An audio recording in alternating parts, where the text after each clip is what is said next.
E a gente só está conseguindo produzir. O Brasil virou um grande produtor de animação do mundo, com séries longas. A gente só conseguiu esse crescimento. O universo de animadores brasileiros se reuniu e estabeleceu cotas. Porque o privilégio da distribuição para ficção, documentário, a animação só entrou porque a gente brigou para entrar lá no começo. Então foi criado cotas de animação. 100 anos, né? Por mais que seja igual, mas vocês se organizaram bem também, isso conta. O quê? Vocês se organizaram bem, os animadores se organizaram bem. Eu tive, por ter vivido muitos anos, eu tive a oportunidade de estar lá quando o Collor acabou com o cinema, em 90, ele deu uma canetaço e acabou com a Embrafilme. O que aconteceu? A gente estava que nem o Brasil está agora, no chão. Destruíram, guardando as proporções evidentes, né?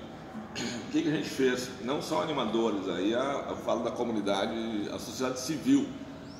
Nós, na época, a gente se reuniu em 2 congressos brasileiros de cinema.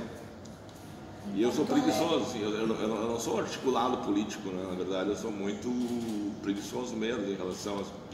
Mas eu fui lá para São Paulo, participei do congresso, da onde surgiu a Ancine. E a Ancine foi feita em cima dos erros.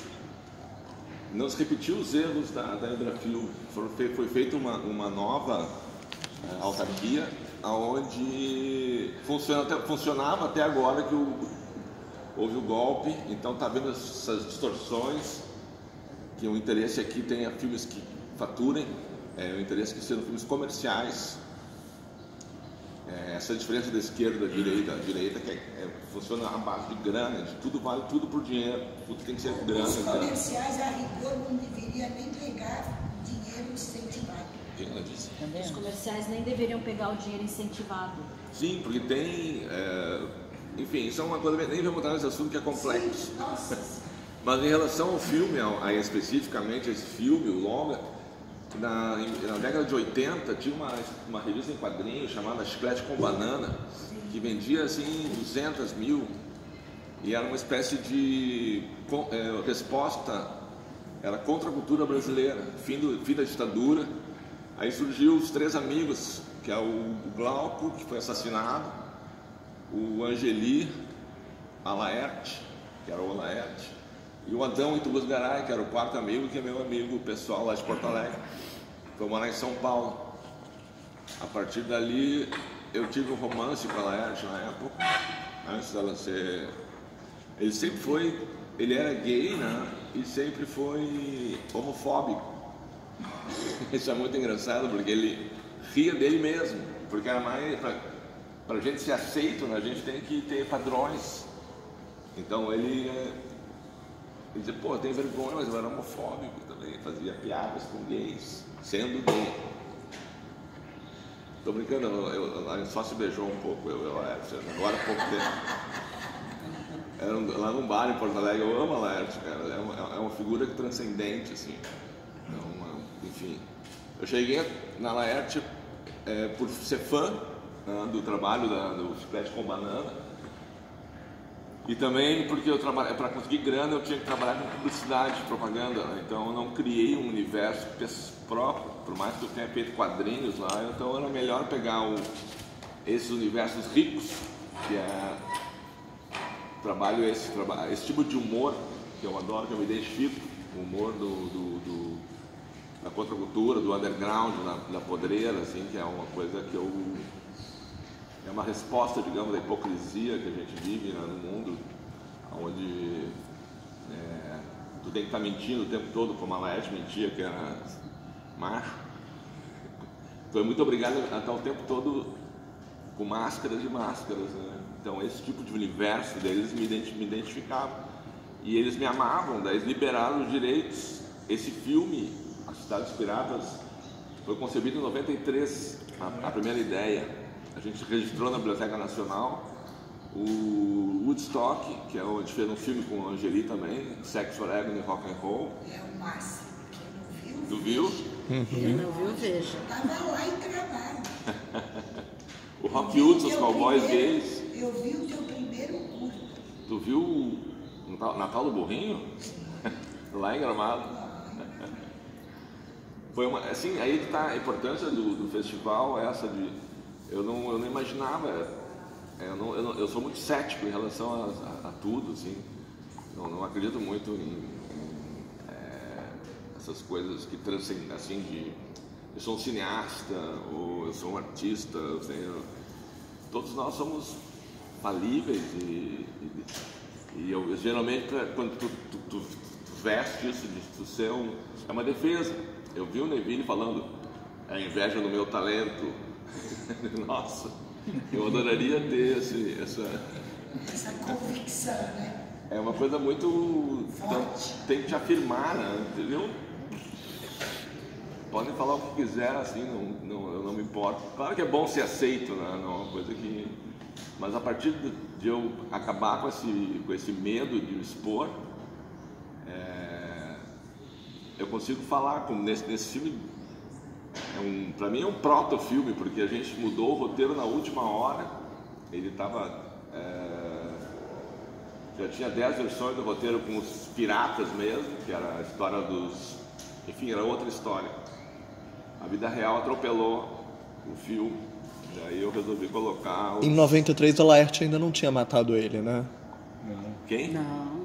A Laerte ainda não tinha matado ele, ou seja, como é que o processo foi levar à morte, né? Quer dizer, do personagem. O personagem veio primeiro a ideia de recriar, de ressuscitar o personagem, ou só veio quando você se deparou com a sua questão pessoal que cruzou o filme?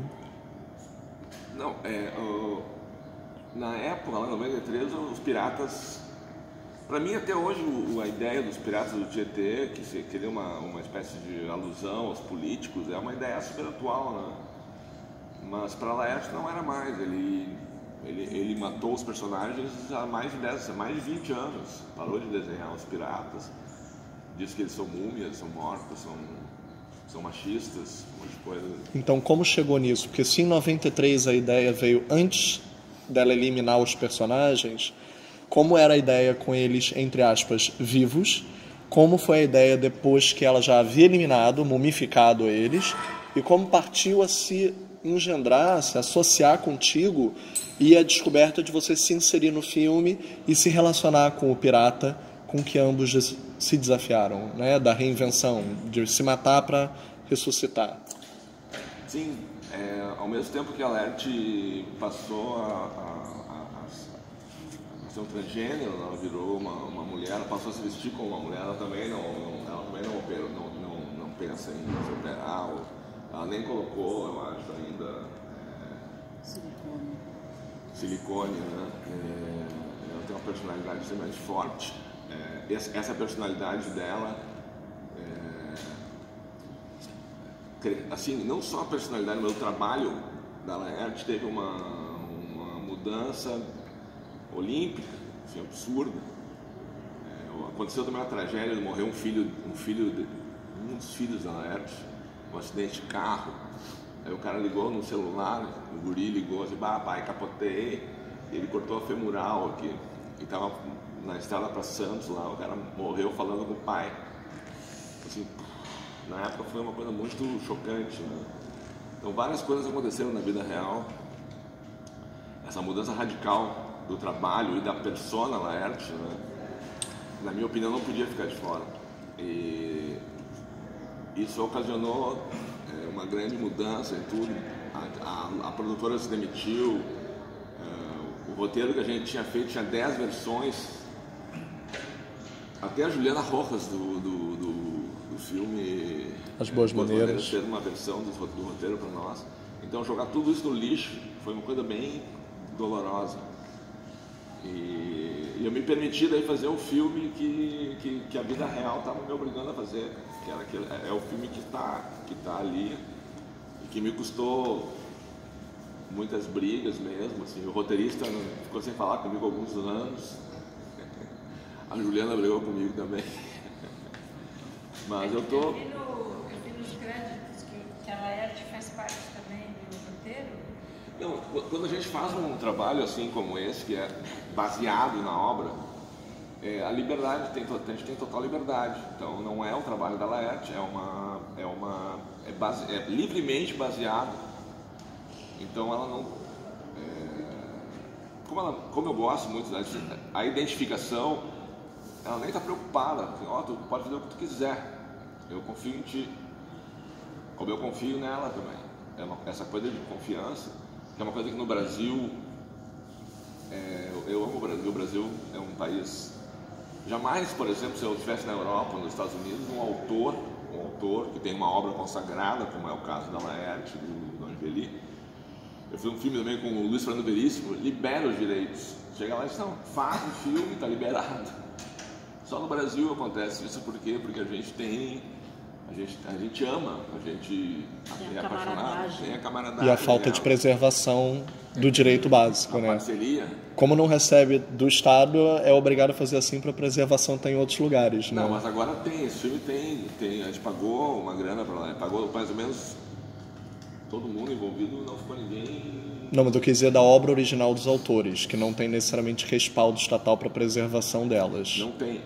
Mas foi um acerto. Para vocês terem uma ideia, eu assinei um pré-contrato com a Laerte, que se perdeu no tempo, nem me lembro mais, acho que 93 isso. Nem tenho mais o contrato. Depois fiz um contrato quando começou a entrar pequenos patrocínios, que também foi perdido. Depois foi feito o contrato mesmo, que ela perdeu. Isso eu adoro o Brasil, cara, porque É uma esculhambação. É o Miss Borne, né? É mais bom, né? Então, é possível fazer os filmes aqui muito em cima da parceria mesmo. Da palavra, né? Do acreditar, né? E desde que tu não queira também, eu estava falando ontem sobre a gente tem essa mania, o Brasil tem a mania de ser esperto, né? Querer levar vantagens e isso é uma grande burrada, porque de uma maneira muito estranha a natureza sempre nos dá de volta que a gente dá para ela, querendo ou não, né? Então o dinheiro que entrou pro filme foi distribuído irmanamente. Eu sou um déspota, na verdade, eu que decidi, eu e a produtora, na verdade, assim, então certamente aconteceram muitas injustiças, sim, talvez, mas, por exemplo, eu não tenho interesse, não que eu não goste de dinheiro ou de bundas, assim, eu gosto de dinheiro, mas eu não faria isso de vender a minha alma ao diabo para ter dinheiro, né? Então, eu continuo mais ou menos como o Lula, assim, morando no mesmo apartamento que eu moro desde 1900 tendo uma vida monástica. Eu não tenho, mas eu estou bem, eu estou aqui, né? Conheço o mundo todo, tive todos os continentes por conta dos filmes. Então a minha vida é ótima, só talvez até por não ter expectativa de ganhar grana, eu tenha conseguido fazer 5 longas, 15 curtas, porque não foi por dinheiro. Foi lançado um livro agora da animação brasileira, 100 anos da animação brasileira. Eu sou o animador mais citado no livro, tem mais trabalhos, porque nos anos 70 e 80, quem fazia animação no Brasil, como eu fazia, tinha que fazer comercial, né? E o pessoal que fazia publicidade não fazia curtas. Sim, vivia de comercial, aliás, muita gente. Sim, comercial segurava. Eu poderia ter comprado apartamento, tido uma vida... Mas eu pegava o dinheiro do comercial e fazia os curtas. Quando eu abri a Quanta, ela vivia de comercial. Quem? Quanta? Quando eu Quanta? abri a empresa Quanta... A Lynx Filme também em São Paulo. Sim, uma grande eu produtora. trabalhei na Lynx. Eu comecei... A Lynx fez um curta. Minha carreira na Lynx. Sim. Aí abri a Quanta e tinha muito comercial. Então, foi aí que foi o maior lance de ajudar os curta-metragistas que estavam saindo da segunda ano de universidade. Sou testemunha. E fui para o Sul, abri uma franquia no Sul, quando o Collor entrou na parada, por causa dos jovens do Sul, da Casa de Cinema, que faziam curtas, não tinha longa, só tinha curtas. Tinha 1 ou 2 longas, ó. Verdes Anos, tinha outros. Você já perguntou para Laerte como que foi essa mudança dela, de repente, já que ela era um homem, e de repente, depois de uma certa idade, como vestir acabou? 57 ela tinha quando assumiu o gênero feminino, né? Tu viu o filme ontem, não? Chegou a ver? Vi. Ali fala sobre isso, né? Mas uma entrevista, por exemplo, como a da Maria Gabriela, que... Ninguém estava engolindo aquilo, né? Não, e aliás você brinca com isso no filme, em que em nenhum momento você sabe isso que a Roberta perguntou, porque no filme você coloca daquele jeito e só as reações da Laerte. Então, assim, pra você, bastidor.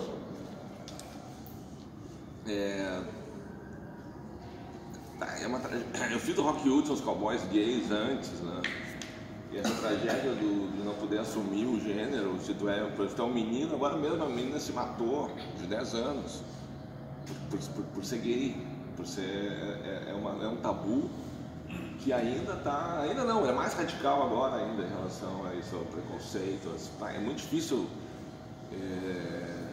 ser gay e assumir isso, né? Eu me lembro que eu tinha uns 12 anos, eu fui para Florianópolis de ônibus, daí eu achei o motorista muito bonito.